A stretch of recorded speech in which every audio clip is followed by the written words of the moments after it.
Oke, Bismillahirrahmanirrahim. Assalamualaikum warahmatullahi wabarakatuh. Selamat siang ya teman-teman ya.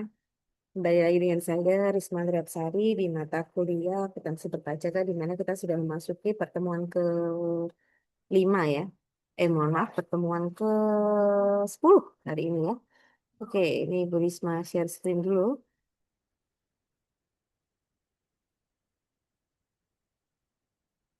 Baik teman-teman, di pertemuan kali ini kita akan membahas mengenai digitalisasi perpajakan dan e-sistem yang ada di Indonesia ya tentunya ya. Nah, di sini kita akan membahas bagaimana sih transformasi administrasi pajak Indonesia. Ini ya, kita bisa cek di buku referensi yang sudah saya upload ya di link Google Drive. Teman-teman bisa cek ya. Kita akan membahas mengenai digitalisasi perpajakan dan e-sistem.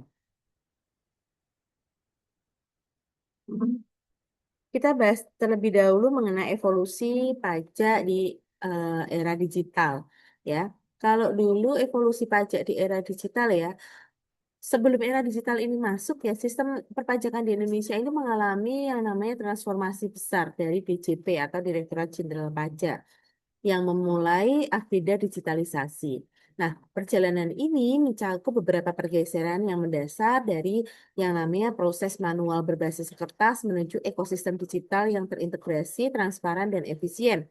Kalau dulu teman-teman bayar pajak, minta nih kertasnya dulu ke KPP, ya. Habis itu teman-teman isi, baru teman-teman eh, setelah teman-teman isi, terus teman-teman setelah itu melaporkan, membayar, bayar bisa di kantor pos kalau dulu atau ke KPP-nya langsung. Tapi kalau sekarang kan sudah mulai ini ya digital ya semuanya ya. Nah itu sudah masuk ke pergeseran. Nah era manual, kertas, formulirnya itu tanda tangannya harus tanda tangan basah, arsipnya kita harus bawa nih potong-potong arsip banyak ke DJP-nya.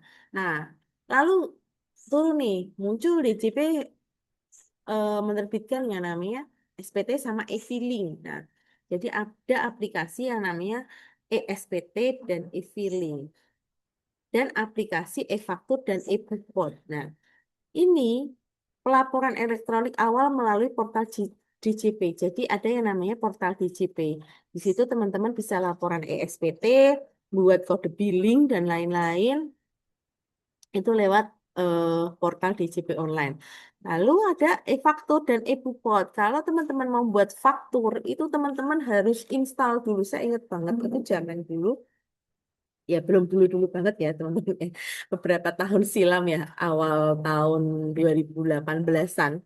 Nah, awal mula saya pertama bergelut di bidang perpajakan, itu kita itu harus install dulu yang namanya e-faktur. Ada e-faktur versi web, ada e-faktur versi desktop. Jadi kita otong-otong laptop kita ke sana atau kita minta masternya untuk diinstalkan, ya. Dan satu laptop itu biasanya kita ada passwordnya sendiri-sendiri, ya. Kalau kita punya beberapa klien, nah itu kan susah ya. Ada DJP online, ada e-faktur versi desktop, ada e-faktur versi web kalau mau laporan. Terus sepertinya kok terlalu banyak aplikasi-aplikasinya. Baru tahun di 2024-2025, DJP online itu muncul namanya Cortex System, di mana ekosistem perpajakan terpadu di masa depan. Nah, ini ya, yang sudah kita kenal sekarang. Jadi untuk DJP online portalnya itu sudah tidak lagi, sudah beralih ya, semuanya sudah satu sistem ya di Cortex System. Nah, teman-teman, di sini kita bisa bilang bagaimana sih cara kita menghadapi digitalisasi. Nah, ada tiga pilar utama dari digitalisasi perpajakan. Digitalisasi perpajakan ini bukan hanya sekedar yang namanya adalah modernisasi teknologi. Kita bisa katakan ini adalah sebuah keharusan strategis untuk membangun sistem fiskal yang lebih kuat, sistem fiskal yang lebih adil, dan siap menghadapi tantangan Society 5.0, di mana era manusia dan era teknologi secara bersinergi penuh, bukan menggantikan ya, tapi bersinergi penuh. Nah, kita bisa lihat. Apakah tiga pilar itu? Yang pertama kita bisa lihat dari efisiensi administrasinya. Di dalam efisiensi administrasi, teknologi digital ini memangkas waktu dan biaya proses pajaknya secara signifikan, lalu ada otomatisasi validasi datanya, terus mengurangi kesalahan manusianya, dan mempercepat penyelesaian kewajiban perpajakan bagi banyak jutaan wajib pajak yang ada di Indonesia tentunya ya. Nah, selanjutnya adalah kepatuhan dan transparansi. Kalau kita berbicara mengenai kepatuhan dan transparansi, berarti sistem elektronik ini memungkinkan yang namanya Direktorat Jenderal Pajak ini memantau eh, pelaporannya secara real time. Jadi ada cross-referencing data otomatis untuk meningkatkan kepatuhan si WP dalam meminimalkan potensi penghindaran pajak yang merugikan negara. Nah, adaptasinya bagaimana di era Society 5.0? Di sini menghadapi era ini ya, administrasi pajak harus responsif terhadap transaksi digital, ekonomi platform, dan bisnis lintas batas. Serta digitalisasi ini memastikan bahwa sistem pajak relevan dan mampu menjangkau seluruh basis ekonomi baru ya. Jadi ini adalah tiga pilar utama kenapa pergeseran dari yang dulu kertas buaya yaitu numpuk sekarang sudah jadi sistem satu yaitu di Cortex. Transisi dari kertas ke elektronik ya. Faktur pajaknya kertas, faktur tanda tangan basah wajib diisi di lembar faktur. Dulu tuh kalau kita SPT, ada SPT 17701 itu setiap lembarnya tuh harus paraf, terakhir harus tanda tangan. Sekarang nggak perlu. Format dan cetakannya relatif bebas sesuai dengan kebijakan dari PKP-nya.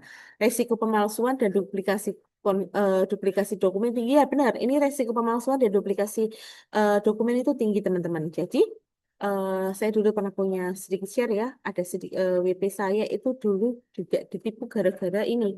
Resiko pemalsuan faktur pajaknya, dibilangan sudah dibayar ternyata belum. Yaitu karena pakai kertas tuh banyak sekali celahnya untuk oknum-oknum untuk bisa masuk dan ini ya untuk mengelabui itu ya.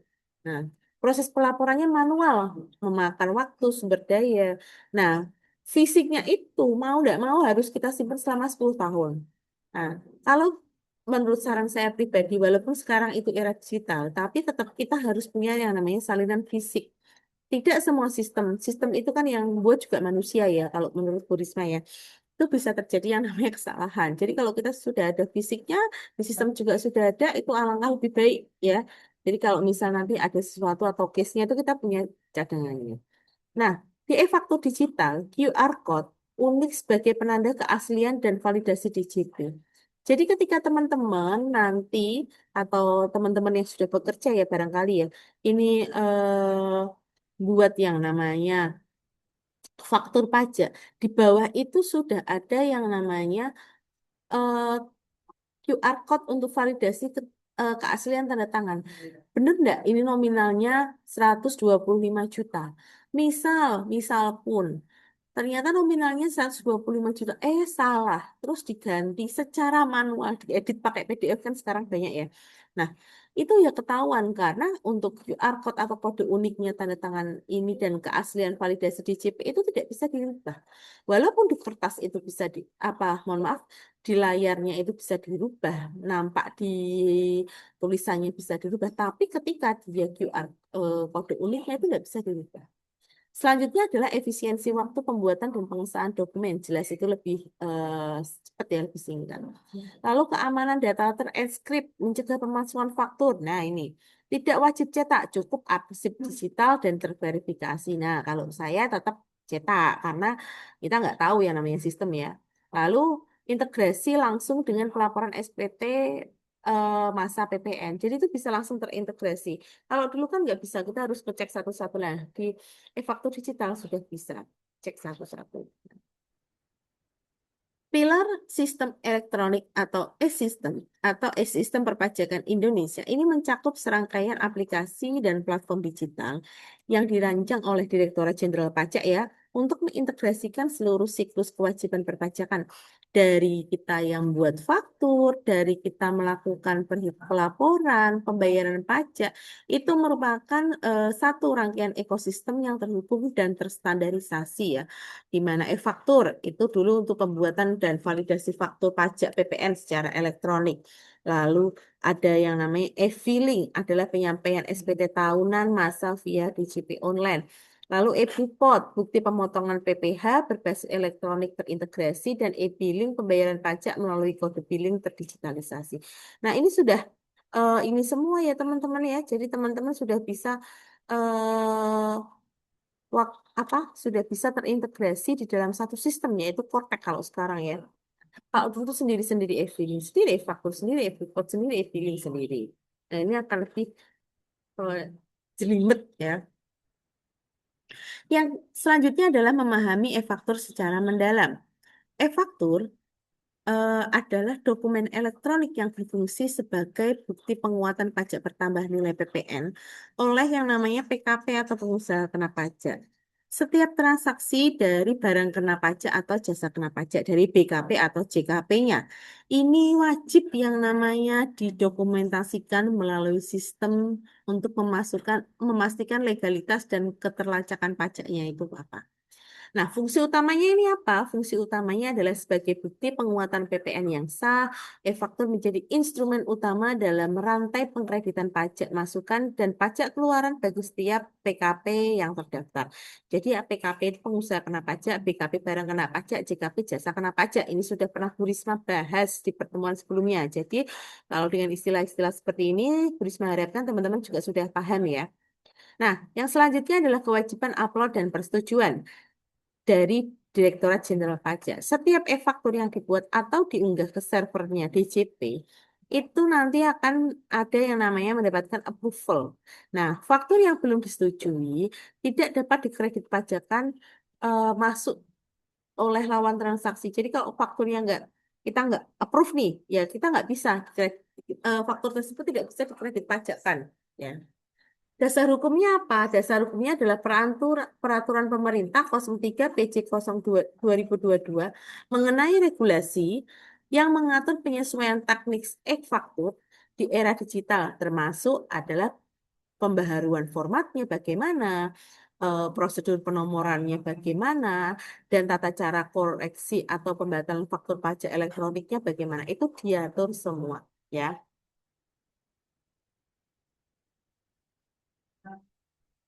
Syarat utamanya apa? Pada operasional e-faktur di sini, untuk dapat mengoperasikan aplikasi e-faktur secara penuh ya, setiap pengusaha kena pajak atau PKP ini memenuhi sejumlah persyaratan teknis dan administratif yang ditetapkan di Direktorat Jenderal Pajak. Nah, ketiga persyaratan berikut bersifat yang namanya kumulatif ya, dan tidak dapat diabaikan salah satunya. Berarti wajib ya, syarat utama ini adalah menjadi syarat wajib. Yang pertama kita bisa lihat adalah sertifikat elektronik yang valid atau sertel. Kalau teman-teman DJP itu bilangnya sertel. Nah, sertel ini diterbitkan oleh siapa? Bagi PKP atau pengusaha kena pajak, sertel ini diterbitkan oleh DJP. Nah, apa sih fungsi dari sertel ini? Fungsi dari sertel ini adalah sebagai yang namanya identitas digital atau tanda tangan elektronik. Kalau dulu tanda tangannya bisa baik kertas ya, manual ya. Kalau sekarang tanda tangannya melalui setel atau sertifikat elektronik. Itu bisa berupa huruf dan angka minimal 8 maksimal 12 kalau nggak salah ya. Nah, itu bisa kombinasi. Nah, itu yang tahu ya yang hanya pemegang ini aja, pemegang akunnya saja. Itu nggak bisa. Kalau dulu pakai kertas kan tanda tangan bisa dilirik, oh dipalsu bisa. Nah, yang kedua adalah infrastruktur komputer yang handal. Nah, aplikasi e-faktur memiliki spesifikasi teknis minimal. Minimalnya adalah dari sistem kita yang kita gunakan minimalnya atau Windows ataupun Linux. Dengan RAM-nya 2 GB dan kapasitas penyimpanan yang cukup untuk database faktur. Spesifik yang tidak memadai dapat menyebabkan kegagalan sinkronisasi data. Nah, koneksi internetnya harus stabil. Jadi kalau kita koneksi internetnya nggak stabil, kita mau buat faktur atau mau buat kode billing ya susah ya. Proses upload fakturnya juga membutuhkan koneksi internet yang stabil. Ya, karena kalau misal gagal ya berarti eh, apa upload berkas tersebut belum bisa terverifikasi. Nah, apa proses upload faktur dan sinkronisasi data dengan server DJP ini membutuhkan koneksi internet yang stabil dan memadai ya teman-teman. Gangguan yang dapat menyebabkan kegagalan upload ini beresiko pada keterlambatan pelaporan dan sanksi administratif. Apalagi kalau teman-teman mau bayar dari pelaporan SPT, PPH tanggal 20, internetnya muter-muter, susah, udah malam ditunggunya nggak bisa. Malamnya dicoba lagi nggak bisa, ya sudah, besoknya teman-teman sudah kena denda. Ini kan, berarti kan koneksi internet ini menjadi salah satu syarat utama operasional dari digitalisasi ya. Selanjutnya adalah menuju masa depan atau ke Cortex. Nah, saat ini ya Indonesia sedang membangun yang namanya fondasi perpajakan yang namanya Cortex Administration System ya, di mana Cortex Administration System ini adalah suatu kita bisa bilang adalah lompatan yang besar di mana Direktorat Jenderal Pajak ini sudah memiliki satu sistem yang terintegrasi ya, yang di mana platform ini merupakan platform tunggal menggantikan belasan platform-platform dari perpajakan lainnya dan dijadikan satu ya, menjadi satu layanan perpajakan dalam satu portal terintegrasi. Nah, ini ya, kita sudah masuk nih.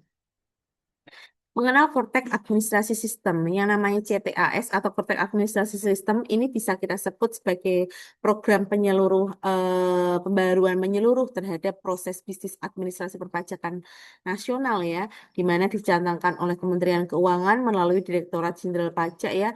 Nah, sistem ini dirancang untuk menjadi blok bond digital perpajakan Indonesia yang mampu menangani ratusan bahkan jutaan transaksi pajak secara simultan. Ini akses portalnya terpusat. Nah, teman-teman yang sudah bisa akses portal Cortex nanti mungkin bisa sharing pengalaman di Siakat ya, di linknya Siakat bisa nanti untuk tugas ini ya, untuk kuis. Teman-teman sudah pernah belum menggunakan Cortex administrasi sistem? Kendalanya bagaimana? Kita bisa sharing-sharing. Itu bisa nanti Bu Risma nilai sebagai tugas keaktifan ya. Nah, akses portalnya terpusat. Wajib pajak ini dapat mengakses seluruh layanan, baik dari layanan awal pendaftaran akunnya, lalu pelaporannya, pembayarannya, hingga pengajuan atas keberatan ataupun banding pajak dalam suatu platform terintegritas tanpa melalui perpindahan sistem. Kalau dulu kan perpindahan sistem ya, dari e-faktur, terus e-billing, nah ini enggak usah. Nah, integrasi data otomatis. Integrasi datanya itu otomatis. Artinya apa? Dari konteks administrasi sistem ini akan menghubungkan data dari berbagai instansi. Dia nanti dirancangnya ya. Kalau kita kan nanti mau masukkan nomor rekening kita lah, dirancangnya instansi-instansi perbankan itu bisa yang namanya langsung nyambung dengan akun Kortek PKP-nya itu. Untuk validasi dan rekonsiliasi pajak itu secara otomatis diharapkannya nanti kalau misal ada rekonsiliasi pajak itu sudah bisa secara otomatis. Pre-filed tax return, ya ini eh, SPT wajib pajak akan terisi otomatis berdasarkan data yang telah tersedia di sistem, mengurangi potensi kesalahan pengisian yang eh, biasanya human error ya, kesalahan pengisian. Nah, target dari CATS ini adalah beroperasi penuh secara bertahap. Dia awalnya dulu ya 2024 itu kan baru pengenalan. Habis pengenalan sosialisasi di akhir 2024, 2025 itu sudah mulai digunakan. Terus 2026 ini tuh wajib pajak baik badan maupun perorangan sudah harus wajib menggunakan yang namanya Vortex Administrasi Sistem. Nah, ini ya. Di dalam CTAS akan menjadi salah satu sistem administrasi pajak paling modern di Asia Tenggara setelah implementasi penuh. Tapi sampai dengan saat ini masih banyak ya sudah mengalami perbaikan, tapi masih banyak yang namanya gangguan-gangguan. Bahkan kalau saya sendiri melihat sosialisasinya itu belum seluruhnya merata. Jadi masih banyak warga-warga atau PKP itu yang belum paham sehingga nanti tahu-tahu loh kok saya dapat ini, saya dapat ini. Nah, itu kan mungkin kurangnya sosialisasi dari pihak DJP ya. Ini masih menjadi PR ya untuk DJP dan kita semua ya. Selanjutnya adalah dampak bagi akuntan perpajakan. Nah, ini teman-teman yang sudah bergelut di akuntan perpajakan itu juga ada dampaknya. Nah, apa dampaknya? Eh, yang pertama adalah otomatisasi perhitungan. Di dalam otomatisasi perhitungan, kalkulasi penghasilan kena penghasilan penghasilan kena apa penghasilan kena pajak ini pemotongan baik penyesuaian fiskal kininya atau proses otomasi melalui sistemnya lalu meminimalkan kesalahan aritmatikanya itu seperti apa lalu ada mempercepat finalisasi laporan pajaknya itu apa. Nah, akurasi SPT lebih tinggi. Fitur validasi otomatis dan preview data memastikan pengisian SPT lebih akurat. Sistem akan memadai inkonsistensi data, pelaporan pajaknya itu seperti apa, sampai dengan mengurangi resiko pembetulan dan sanksinya. Selanjutnya fokus ke analisa dan strateginya. Nah, dengan beban entry data yang berkurang drastis ya, teman-teman dari akuntan perpajakan ini dapat mengalihkan fokus ke perencanaan pajak strategisnya, prestasi regulasinya, konsultasi bernilai tambah tinggi bagi kliennya. Jadi, se- Kortek ini, adanya Kortek dan digitalisasi ini itu tidak menggeser peran akuntan, tapi teman-teman itu malah harus bersinergi ya, di mana teman-teman akuntan pajak ya ini harus bisa menginterpretasikan, lalu melakukan konsultasi yang mungkin bernilai tambah lagi, dan lebih belajar, belajar, dan belajar dalam memahami sistem. Karena sistem itu kalau kita nggak belajar ya kita nggak tahu ya. Tantangannya apa saja di dalam digitalisasi? Nah, meski menawarkan banyak manfaat ya, tadi Bu Risma sudah bilang ada banyak manfaatnya.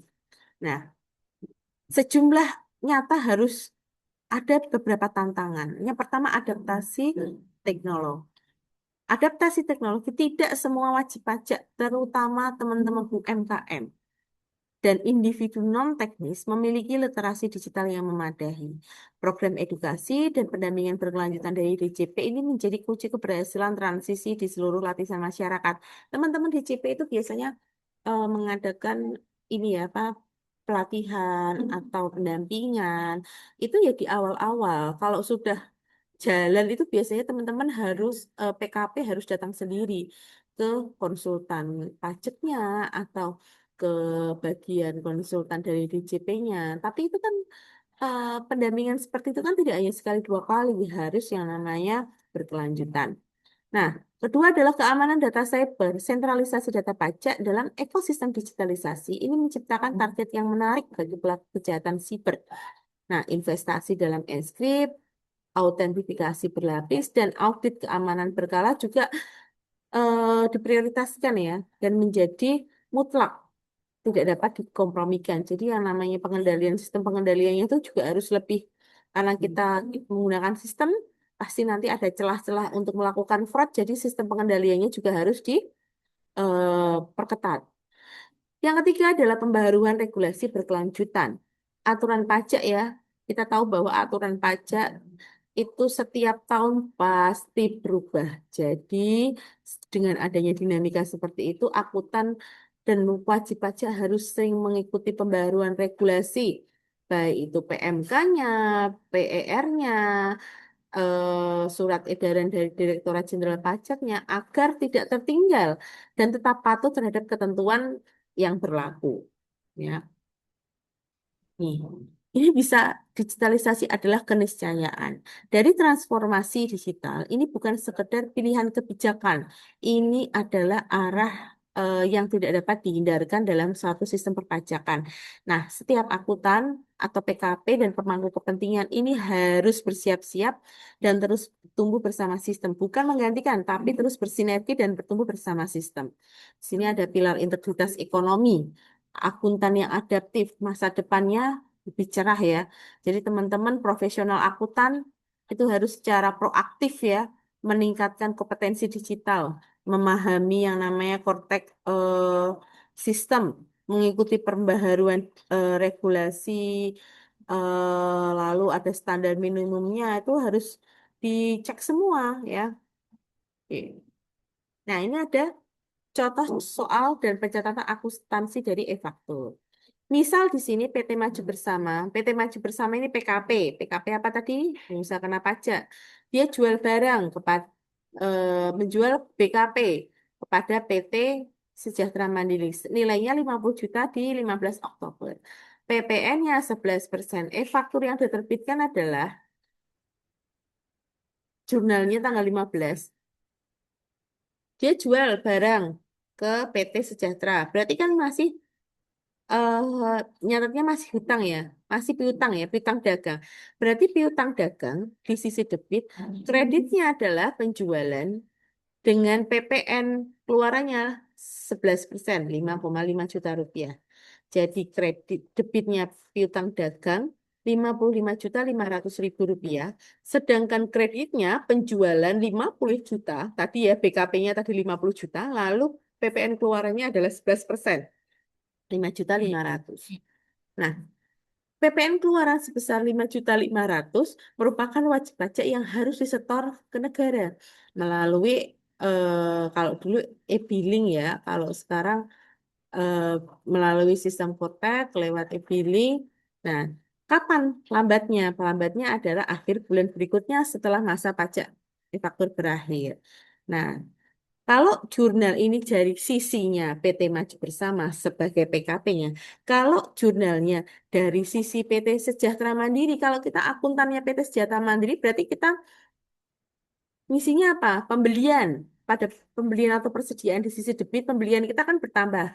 Kreditnya debitnya kita dapat PPN masukan kan sudah dibayarkan dari lawan kita dari PT Maju Bersama selaku PKP-nya 5,5 dicatat di PT Sejahtera PPN masukan 5,5 utang dagangnya adalah 55.500.000 kalau di sisi PT Maju Bersama dicatat sebagai piutang kalau di sisi PT Sejahtera Mandiri dicatat sebagai utang dagang paham ya.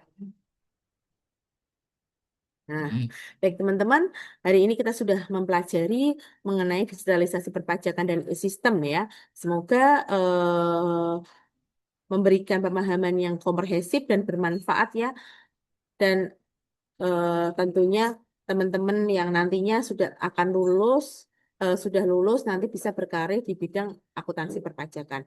Terima kasih. Saya akhiri, nanti apabila ada yang mau ditanyakan, bisa dikonfirmasikan melalui ini ya, WhatsApp grup ya. Jangan lupa di pertemuan ketujuh ini ada yang namanya keaktifan. Keaktifan nanti bisa teman-teman tulis di eh, chat yang ada di siang. Terima kasih. Wassalamualaikum warahmatullahi wabarakatuh.